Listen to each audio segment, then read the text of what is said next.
Hello दोस्तों, मैं संदीप मिश्रा आप सभी का स्वागत करता हूं आपके यूट्यूब चैनल एसएम क्लासेस में। दोस्तों, आज से मैं आपके क्लास 12 केमिस्ट्री से न्यू लेसन स्टार्ट करने जा रहा हूं, चैप्टर नंबर 14 जैव अणु यानी कि बायो मॉलिक्यूल। तो आज के इस वीडियो में हम जानेंगे कि जैव अणु क्या होते हैं, जैव अणु के अंतर्गत कौन कौन से यौगिक आते हैं और उनके फिजिकल और केमिकल प्रॉपर्टी क्या है। तो इस चैप्टर को हम कई पार्ट में डिस्कस करेंगे क्योंकि ये टॉपिक लंबा है और आपके एग्ज़ाम में इससे 4 नंबर के क्वेश्चन पूछे जाते हैं। तो आइए वीडियो की शुरुआत करते हैं और सबसे पहले हम बात करते हैं जैव अणु होते क्या हैं। तो वे कार्बनिक पदार्थ जो पेड़ पौधों एवं जीव जंतुओं की वृद्धि एवं विकास के लिए आवश्यक होते हैं उन्हें हम जैव अणु कहते हैं।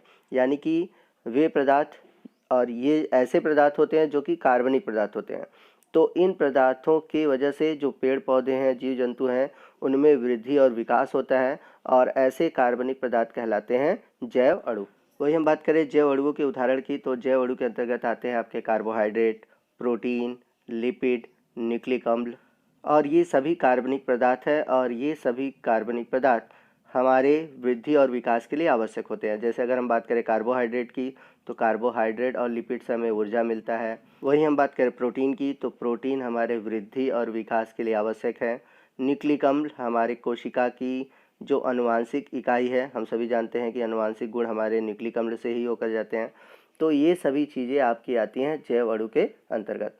तो हर एक जो एग्जाम्पल है इसको हम डिटेल से पढ़ेंगे, यानी कि कार्बोहाइड्रेट, प्रोटीन, लिपिड, न्यूक्लिक अम्ल, ये सभी टॉपिक को डिटेल में पढ़ा जाएगा।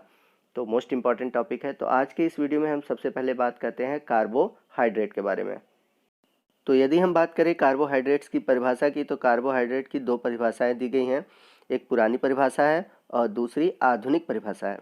तो कार्बोहाइड्रेट दो शब्दों से मिलकर बना है, कार्बन प्लस हाइड्रेट, यानी कि कार्बोहाइड्रेट का शाब्दिक अर्थ है कार्बन के हाइड्रेट। तो हाइड्रेट का अर्थ है यहाँ पर जल के अणु से।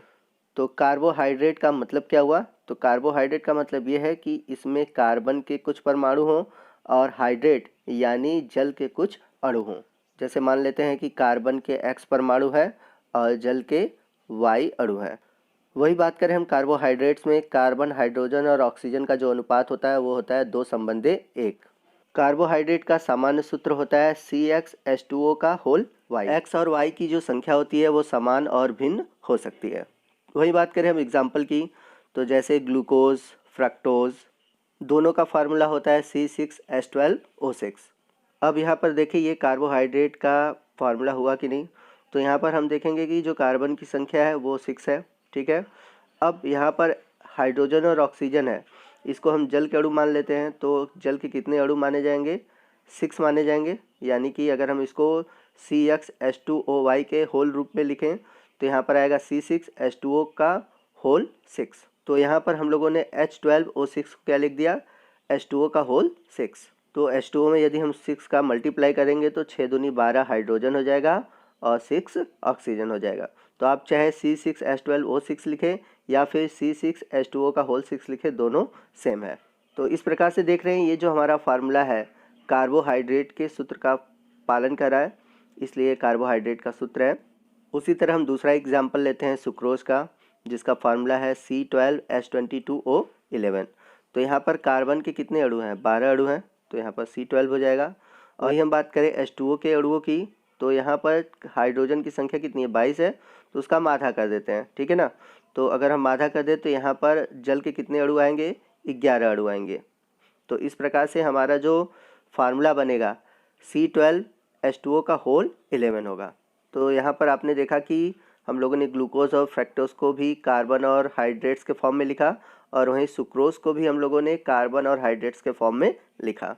तो इस प्रकार से glucose, fructose, sucrose, cellulose, maltose, ये सभी कार्बोहाइड्रेट्स के अंतर्गत आते हैं, जिनके बारे में हम आगे वीडियो में डिटेल से बात करेंगे। तो ये कार्बोहाइड्रेट्स की पुरानी परिभाषा है, परंतु अब यह कार्बोहाइड्रेट की परिभाषा मान्य नहीं है।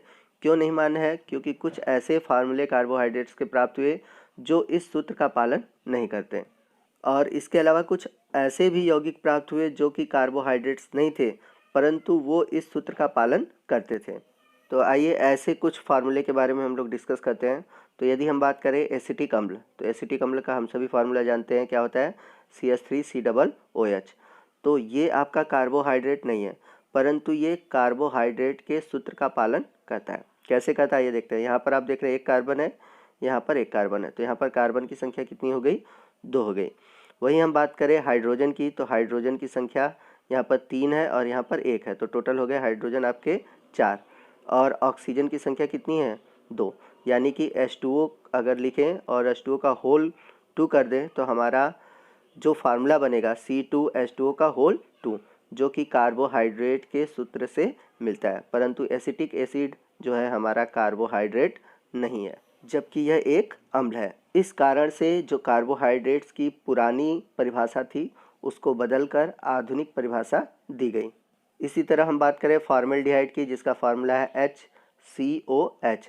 यह भी एक कार्बोहाइड्रेट नहीं है, परंतु ये कार्बोहाइड्रेट के सूत्र का पालन करता है।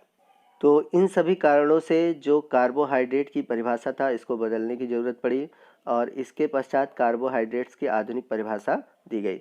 तो यदि आपके एग्ज़ाम में कार्बोहाइड्रेट्स की परिभाषा पूछा जाता है तब आप आधुनिक परिभाषा देंगे, न कि पुरानी परिभाषा। तो यदि हम बात करें कार्बोहाइड्रेट्स की आधुनिक परिभाषा की, तो कार्बोहाइड्रेट्स वे पदार्थ होते हैं या फिर वे यौगिक होते हैं जो कि पॉलीहाइड्रोक्सी एल्डिहाइड या फिर पॉलीहाइड्रोक्सी कीटोन होते हैं।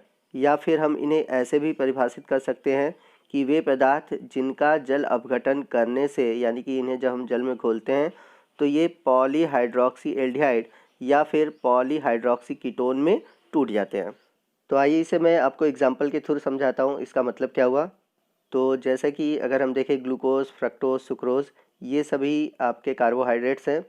तो जैसा कि हम लोगों ने पीछे देखा कि ग्लूकोज और फ्रक्टोज दोनों के अणुसूत्र जो थे वो थे C6H12O6, यानी कि दोनों के अणुसूत्र समान थे।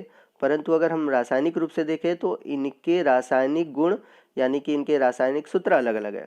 जैसे अगर हम देखें ग्लूकोज, तो ग्लूकोज एक पॉलीहाइड्रोक्सी एल्डिहाइड है। अब इसका फार्मूला क्या है, CHO। यहाँ पर ऊपर आप देख रहे हैं एल्डिहाइड ग्रुप है, इसके अलावा है CHOH का होल 4 CH2OH। तो यहाँ पर देख रहे हैं आप हाइड्रोक्सिल ग्रुप 5 है, तो इसलिए इसको क्या बोला गया है, पॉलीहाइड्रोक्सी। और इसमें मेन जो क्रियात्मक समूह है वो है एल्डिहाइड, इसलिए ग्लूकोज क्या है, एक पॉलीहाइड्रोक्सी एल्डिहाइड है जिसका फार्मूला है C6H12O6। जैसा कि आप देख सकते हैं ऊपर और नीचे एक एक कार्बन हो गए और बीच में 4 कार्बन, तो टोटल आपके कार्बन कितने हो गए, 6 हो गए। हाइड्रोजन की संख्या देखें तो बीच में 4 है, यानी 4 और अंदर ब्रैकेट में आपके 2 हाइड्रोजन है, तो 4 × 2 कर देंगे तो 8 हाइड्रोजन आपके बीच में हो गए। ऊपर एक हो गया 9, नीचे लास्ट वाले में आप देखेंगे एक 10 और 2 12, तो आपको 12 हाइड्रोजन मिल गया। वही हम बात करें ऑक्सीजन की संख्या, तो ऊपर 1 और नीचे 1, 2 ये हो गया और बीच में कितने हो गए, 4, तो टोटल ऑक्सीजन हो गए 6। वही हम बात करें फ्रक्टोज के सूत्र की, तो जो फ्रक्टोज है ये एक पॉलीहाइड्रोक्सी कीटोन है। जैसा कि इसके बीच में आप देख रहे हैं ये कीटो ग्रुप है, ठीक है। तो यहाँ पर आप ग्लूकोज में एल्डिहाइड देखें और यहाँ पर फ्रक्टोज में क्या दिख रहा है, आपको कीटोन दिख रहा है। और देखें कार्बन की संख्या दोनों में 6 है, हाइड्रोजन की संख्या 12 है और ऑक्सीजन की संख्या 6 है, मतलब सेम है अणुसूत्र, परंतु यहाँ पर क्रियात्मक समूह अलग अलग हो गए। ग्लूकोज में हो गया एल्डिहाइड और फ्रक्टोज में हो गया कीटोन, इसलिए इन्हें बोला जाता है पॉलीहाइड्रोक्सी एल्डिहाइड या फिर पॉलीहाइड्रोक्सी कीटोन। तो दोस्तों आज की वीडियो में बस इतना ही, मिलते हैं अगले वीडियो में। और अगले वीडियो में हम कार्बोहाइड्रेट्स के वर्गीकरण के बारे में जानेंगे और इसके अलावा इनके रासायनिक गुण के बारे में जानेंगे। तो आपको आज का वीडियो कैसा लगा आप हमें कमेंट करके ज़रूर बताइएगा। यदि वीडियो अच्छा लगा हो तो वीडियो को ज़रूर लाइक कीजिएगा। अगर कोई भी डाउट हो तो आप हमसे कमेंट करके पूछ सकते हैं। तो दोस्तों मिलते हैं अगले वीडियो में अगले टॉपिक के साथ, तब तक के लिए जय हिंद, जय भारत।